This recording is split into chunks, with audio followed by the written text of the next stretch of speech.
ఉంది కాబట్టి ఇప్పుడు పూర్తిగా సిచ్యువేషన్ కంట్రోల్లో ఉంది. మన సిస్టమ్ మొత్తం కూడా యాక్టివేట్ అయింది. సో ఇప్పుడు అందరూ కూడా ఫీల్డ్లో ఉన్నారు. సో ఇప్పుడు నుంచి మనకు ఏది జరిగినా ఇమీడియట్గా హ్యాండిల్ చేసే పరిస్థితిలో మనం ఉన్నాము. సో ఇది ఇప్పుడు మనకు రాజమండ్రి సంఘటన గురించి మనకు ఉన్న వివరాలు. మళ్ళీ మీకు ఏదైనా ఫర్దర్గా ఇన్ఫర్మేషన్ కావాలంటే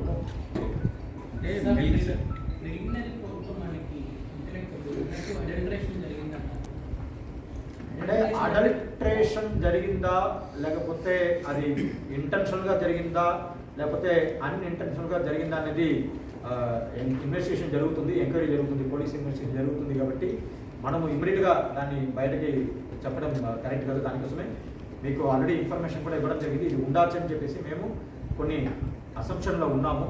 కానీ దాన్ని సైంటిఫిక్గా మనం ప్రూవ్ చేసే వరకు దాన్ని బయట పెట్టడం అంత కరెక్ట్ కాదు. సో ఇప్పుడు పోలీస్ ఇన్వెస్టిగేషన్ ప్రకారం ఆ కూలంట్ వాళ్ళు ఎక్కడైతే పాలు సేకరణ చేసుకొని స్టోర్ చేసుకొని సప్లై చేస్తాడో ఆ ప్లేస్లో ఎక్కడో ఏదో ఒకటి జరిగి ఉంటుందని చెప్పేసి మాకు అనుమానం ఉంది. అక్కడ ఉన్న మెటీరియల్ మొత్తం కూడా సీజ్ చేసుకోవడం జరిగింది. ఆ మెటీరియల్ శాంపిల్స్ కూడా ఫారెన్సిక్ ల్యాబొరేటరీకి పంపించడం జరిగింది. సో దాన్ని మనకు లింక్ అనేది ఎస్టాబ్లిష్ అవుతుంది. అప్పుడు మనం చెప్తాం. అంటే ప్రత్యేకంగా అక్కడ ఏమైనా అంటే పాల శీతలీకరణ కేంద్రంలోనే ప్రత్యేకంగా అలా జరిగి ఉండొచ్చా, లేకపోతే రిసీవింగ్లో ఏమైనా ఎక్కడ అనేది అక్కడ వాళ్ళు చాలా అనుమానం వచ్చేసి అక్కడ ఇప్పుడు నేను అన్ని ప్లేస్ విజిట్ చేశాను కాబట్టి మాకున్న అనుమానం ఎక్కడైతే కూలంట్ పెట్టుకున్నారో అక్కడ జరిగి ఉండొచ్చు అనేది మా అనుమానం. ఎందుకంటే కొన్ని రిపేర్ చేసి ఉన్నారు.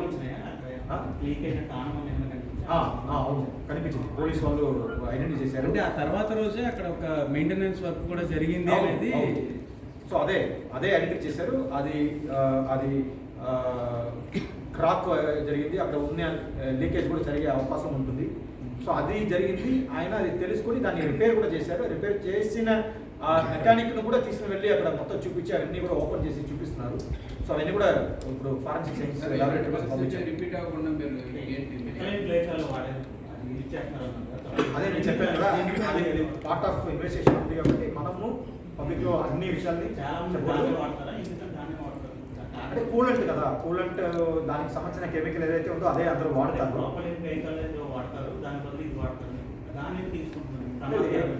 ఎథిలిన్ గ్లైకాల్ కూడా వాడతారు, కానీ అది ప్రాపర్గా వాడుకోవాలి. మనము వాడుతున్న ప్రతి ఒక్క ఐటెంలో ఏదో ఒకటి డేంజరస్ ఐటమ్స్ ఉంటాయి. ఈవెన్ ఈ మైక్లో కూడా సడన్గా షార్ట్ సర్క్యూట్ అయితే ఇదే కూడా మనకు షాక్ కొట్టే అవకాశం ఉంటుంది. ప్రతి ఒక్క దాంట్లో డేంజర్ ఉంటుంది, రిస్క్ ఉంటుంది.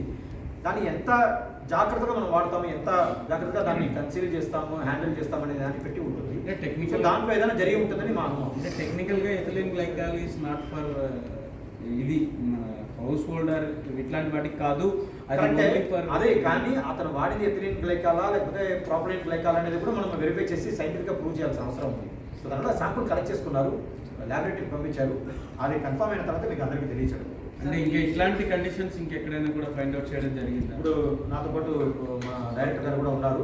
ఆల్రెడీ టోటల్ స్టేట్ మొత్తం మా food safety officers, gazetted food inspectors, తర్వాత మా టెక్నీషియన్స్ అందరినీ కూడా అలర్ట్ చేయడం జరిగింది. స్టేట్ మొత్తం కూడా ఈరోజు రివ్యూ పెట్టుకున్నారు.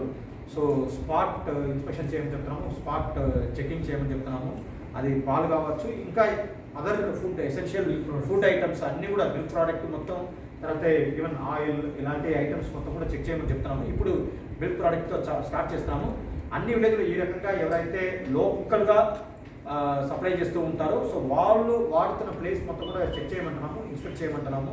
సో ఇన్స్పెక్ట్ చేసి వాళ్ళు ప్రాపర్గా హైజీనిక్ కండిషన్లో అన్ని ప్రొటెక్షన్, అన్ని ప్రికాషన్ తీసుకొని చేస్తున్నారా లేదని చూసుకొని దానికి ఏదైనా విధంగా ఉంటే వాళ్ళ మీద యాక్షన్ తీసుకోవడం కానీ వాళ్ళకి సలహాలు చూస్తున్నాం ఏ రకంగా చేయాలని చెప్పేసి వాళ్ళకి చెప్పడం కానీ, వాళ్ళకి కావాలంటే ట్రైనింగ్ కూడా ఇవ్వమని చెప్పాము. ఒకవేళ వాళ్ళకి సర్టిఫికేట్ కావాలి, ట్రైనింగ్ కావాలంటే కూడా మేమే స్వయంగా డిపార్ట్మెంట్ తరఫు నుంచి కూడా చేయిస్తామని చెప్పేసి కూడా వాళ్ళకి హామీ ఇవ్వమని చెప్పాము.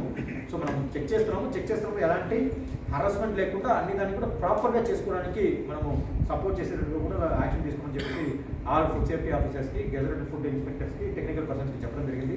సో స్టేట్ మొత్తం చేస్తాం. అంటే వాళ్ళకి యాక్చువల్గా ఆల్రెడీ